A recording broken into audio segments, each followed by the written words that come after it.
Ano ang gagawin mo kapag suddenly failed ang iyong brake habang umaandar? Other people sinasabi na buksan ang pinto. Ayan, pakita ko. Buksan ang pinto. Tapos tumalon. Pero hindi po siya tama. Other people din sinasabi na ibangga sa railings or sa gutter para huminto yung sasakyan. Hindi din po siya tama. Other people din sinasabi na hatakin ang handbrake. Yan. Mali din po yon. Ganito po ang tamang way kapag nawalan po kayo ng brake habang umaandar. Pakita ko po. Una, turn on nyo po yung hazard.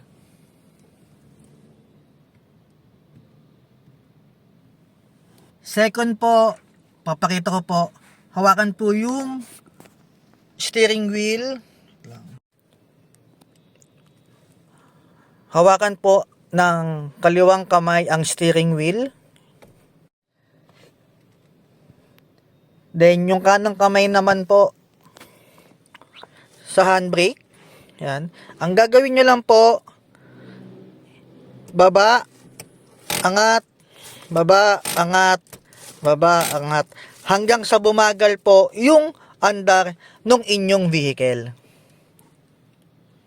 Maganda po na alam natin yon para in case of emergency na mangyari po sa atin yon, wala pong maaksidente o wala pong mangyaring masama. Yun lamang po. Maraming salamat. See you po.